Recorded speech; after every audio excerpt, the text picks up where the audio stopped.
Slavery was not abolished because humanity suddenly became moral. It ended when the economic logic behind it began to fail. For more than 2 centuries, forced labor was not an exception inside the system. It was the core engine of expansion. Plantations were not sustained by hatred alone. They were sustained by demand curves, export contracts, and rising global consumption. Cotton, tobacco, and sugar did not cross oceans by chance. They moved because global markets demanded scale. Wherever markets demand scale and speed, labor becomes the decisive variable that defines profit margins.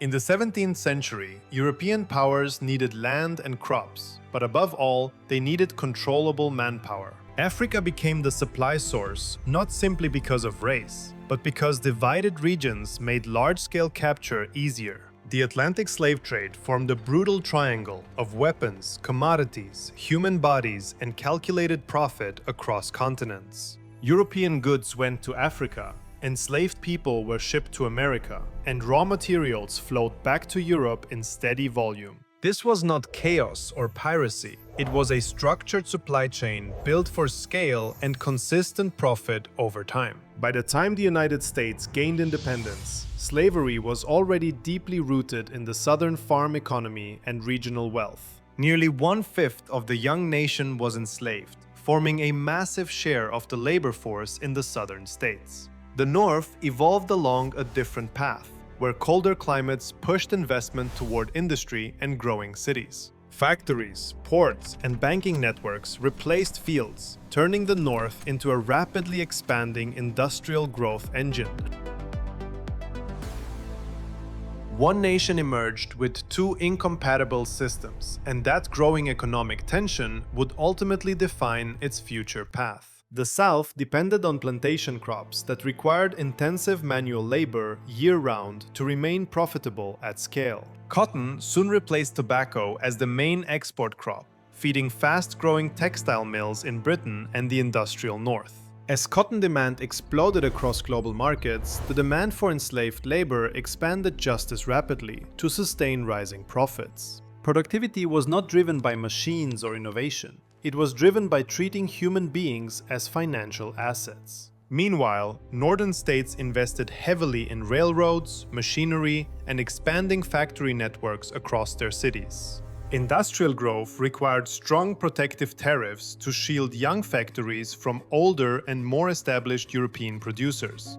In 1828, the federal government sharply increased import duties, pushing tariff rates higher to protect local industry. Those tariffs benefited northern factories, but they directly harmed southern exporters who relied heavily on foreign trade profits. The South sold cotton abroad and depended heavily on that revenue to purchase European goods and other critical imports. Higher tariffs meant more expensive imports, directly reducing southern profit margins and limiting their ability to compete globally. The conflict was not moral at its core. It was a structural and financial struggle over markets, tariffs, and export power. The North needed industrial protection to defend its factories, while the South needed open markets to protect export profits. 2 opposing economic logics collided within a single political framework, pushing national tensions toward open conflict. Slavery became the visible symbol of division, but tariffs and trade policy were the hidden engine driving the crisis. War became increasingly likely, not because of ideals alone, but because incompatible incentives made compromise collapse. When Abraham Lincoln won the presidency in 1860, Southern leaders saw his election as a direct threat to their system. Several Southern states declared secession from the Union, formally creating the Confederate States of America as a separate nation. The Civil War began not as a campaign for emancipation, but as a determined effort to preserve the Union at all costs. Lincoln's primary objective at the outset was preserving the United States, not immediately abolishing slavery where it already existed. In his early speeches, Lincoln made it clear he had no intention of interfering with slavery where it already existed. But war is never static for long. and military strategy evolves rapidly in response to shifting political and economic pressures. The Union Navy imposed a tight blockade on southern ports, cutting off cotton exports and critical imports. Without cotton exports and steady European supplies, the Confederate economy began to suffocate and slowly lose its strength. In 1863, Lincoln issued the Emancipation Proclamation, formally redefining the purpose and moral direction of the war. It declared enslaved people in rebellious states free, directly weakening the South's labor base and economic capacity. The proclamation transformed the war's narrative into a moral struggle, while accelerating the collapse of the Confederate labor system. But strategically, it functioned as a powerful economic weapon that removed a central labor pillar from the Confederate system. Hundreds of thousands fled plantations for Union lines, depriving the Confederacy of labor while strengthening the Union's manpower. The South lost critical manpower and production capacity, while the North gained soldiers, resources, and international legitimacy. Slavery ended formally in 1865, but the underlying structures of economic power did not disappear overnight. After the war, formerly enslaved people gained citizenship and voting rights under new constitutional amendments. On paper, the legal system promised equality and political representation to millions who had been denied both for generations. In reality, economic dependency replaced formal bondage, as debt contracts tied freed workers back to the land. Plantations resumed production through sharecropping and tenant farming, restoring cotton output without restoring real economic freedom. New state laws restricted movement, limited voting access, and narrowed economic opportunity across much of the South.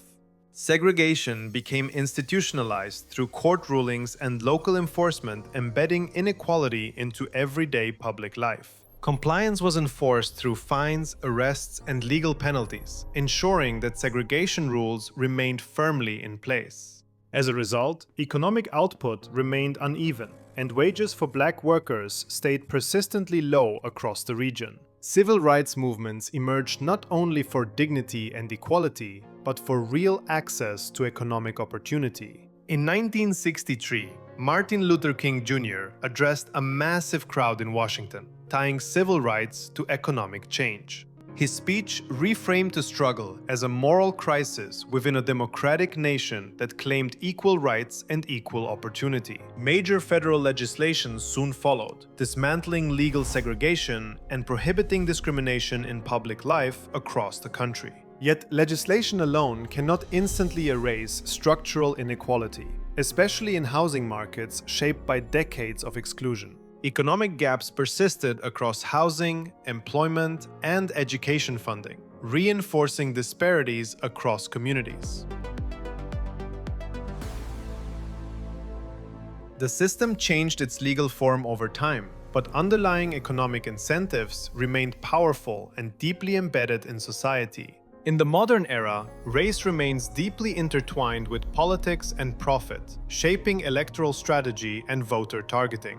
Electoral campaigns invest heavily in demographic mobilization, directing large funds into targeted outreach and voter data. Corporate marketing strategies integrate diversity messaging, aiming to expand market share and attract new consumer groups. Representation becomes both a social statement and a measurable commercial tool, reflected directly in audience metrics. Public controversies generate media attention, and sustained attention often converts directly into measurable advertising revenue.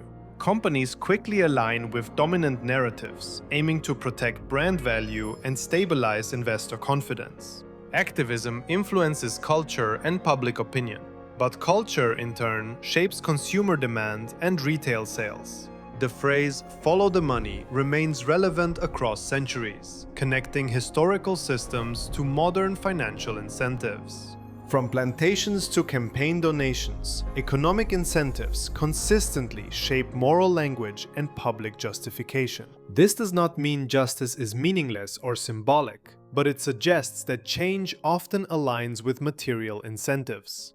It means justice often travels alongside strategic interest, especially when contracts and capital are involved. Even today, forced labor exists within global supply chains, embedded in regions where labor costs remain extremely low. Modern slavery often hides behind migration systems and debt contracts, limiting worker mobility and basic economic freedom. Technology has advanced rapidly over time, but exploitation adapts to new economic conditions and shifting labor markets. History suggests that systems truly change when profit structures shift, reshaping the incentives that guide human choices.